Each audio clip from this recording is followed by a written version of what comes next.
नमस्कार, स्वागत है आपका डीवी लाइव ग्लोबल में। मैं हूं समीर आत्मज मिश्र। दक्षिण पूर्व एशियाई देश कंबोडिया और थाईलैंड के बीच पिछले करीब एक हफ्ते से सशस्त्र संघर्ष चल रहा है।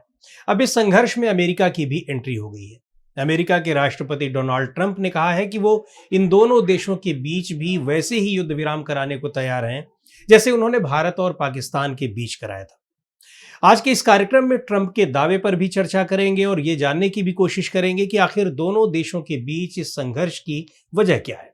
क्योंकि शिव मंदिर और कुछ अन्य जगहों के लिए लंबे समय से लड़ रहे दोनों देशों की राष्ट्राध्यक्षों के बीच बहुत अच्छे संबंध थे, लेकिन पिछले दिनों सिर्फ एक फोन कॉल लीक हो जाने से स्थिति बिगड़ गई।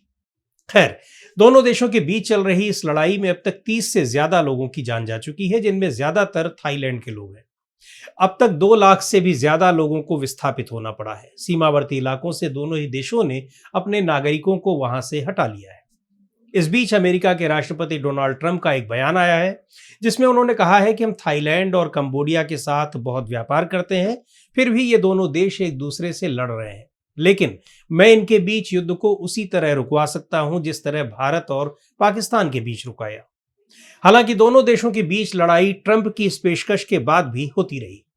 ये दोनों पड़ोसी देश बीते एक दशक की सबसे भीषण जंग में उलझ गए हैं। दोनों देशों के बीच तनाव इस साल मई में ही बढ़ना शुरू हो गया था, जब दोनों ओर से हुई फायरिंग में कंबोडिया के एक सैनिक की मौत हो गई थी।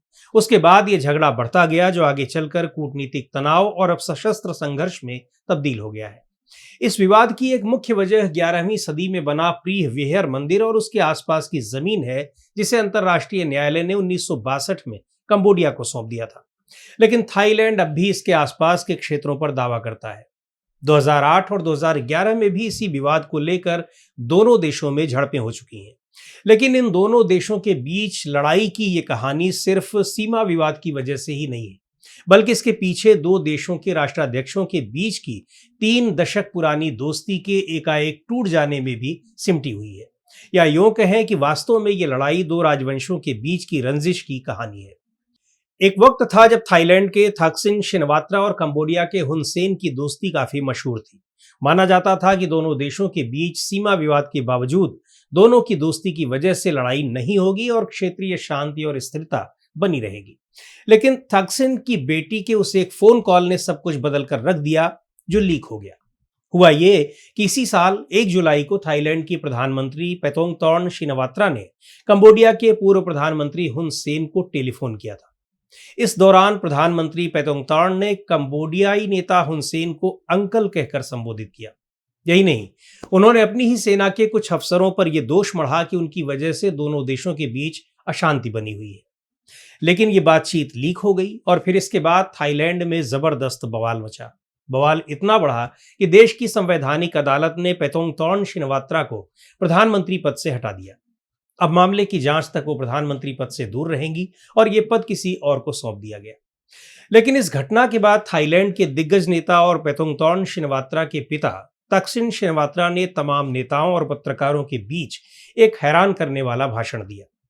उन्होंने कहा कि कंबोडियाई तानाशाह हुन सेन के साथ उनका दशकों पुराना रिश्ता खत्म हो गया है। उन्होंने ये भी ऐलान किया कि मैं उनके बहुत करीब था, वो मेरे भाई जैसे थे, लेकिन उन्होंने मेरी बेटी के साथ जो किया उसके बाद मैं स्तब्ध रह गया। ऐसा कैसे हो सकता है?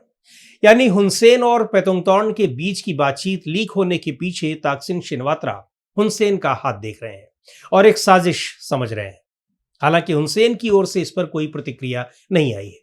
दरअसल पेतोंगतौर्न शिनवात्रा के टेलीफोन कॉल की ऑडियो रिकॉर्डिंग को हुन सेन ने फेसबुक पर पोस्ट कर दिया था, जिसमें पेतोंगतौर्न उन्हें अंकल कहकर संबोधित कर रही थी और उनके बातचीत के अंदाज से ऐसा लग रहा था कि वो बातचीत को भावनात्मक बनाकर विवाद सुलझाना चाहती थी। इस दौरान उन्होंने थाईलैंड की सेना को भी नजरअंदाज किया, लेकिन ऑडियो फेसबुक पर आते ही बवाल मच गया। प्रधानमंत्री पेतोंगतौर्न को इस्तीफा देना पड़ा और उनके पिता ने सार्वजनिक तौर पर कंबोडियाई नेता से संबंध तोड़ने का ऐलान कर दिया।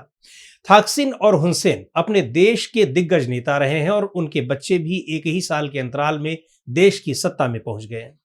लेकिन इस ऑडियो लीक ने सब कुछ बदल कर रख दिया।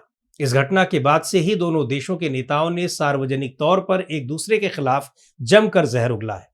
थाक्सिन शिनवात्रा कहते हैं कि थाईलैंड सेना को हुन सेन को सबक सिखाने का मौका देना चाहिए। वहीं हुनसेन ने उनके बयान को युद्ध की आग भड़काने वाला बताया है। थाईलैंड और कंबोडिया की राजनीति पर नजर रखने वाले एक्सपर्ट्स का कहना है कि हुनसेन थाईलैंड की राजनीति में चल रही अस्थिरता का लाभ उठाकर अपने बेटे और मौजूदा प्रधानमंत्री हुन मानेट की राष्ट्रवादी छवि को मजबूत करना चाहते हैं। जबकि थाकसिन के खिलाफ राजद्रोह का मामला चल रहा है, जिसने उनकी राजनीतिक पकड़ को कमजोर कर दिया है। उनका 2023 में स्वदेश लौटना और मिलिट्री रॉयल गठजोड़ से समझौता करना भी उनके पारंपरिक समर्थकों में नाराजगी की वजह बना है। थाईलैंड के पूर्व विदेश मंत्री कासित पिरोमिया ने अमेरिकी अखबार न्यूयॉर्क टाइम्स से बातचीत में कहा है कि दोनों परिवारों की आकांक्षाएं और धन संपत्ति का सपना साकार नहीं हुआ है। उन्होंने कहा कि हुनसेन शायद इसे थाकसिन शिनवात्रा की नाकामी मानते थे।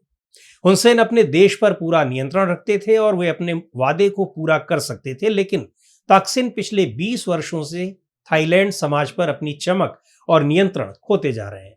इसके अलावा थाकसिन ने हाल ही में कंबोडिया की सीमा से सटे इलाकों में कैसीनो और ऑनलाइन स्कैम हब्स के खिलाफ कार्रवाई की चेतावनी दी थी और खुद एक ऐसे एंटरटेनमेंट कॉम्प्लेक्स की योजना की बात कर रहे थे जो कंबोडियाई कैसीनो उद्योग को चुनौती दे सकता था। यह कदम हुनसेन के लिए सीधा आर्थिक और रणनीतिक खतरा बन गया, जिससे दोनों देशों के बीच तनाव और गहरा गया।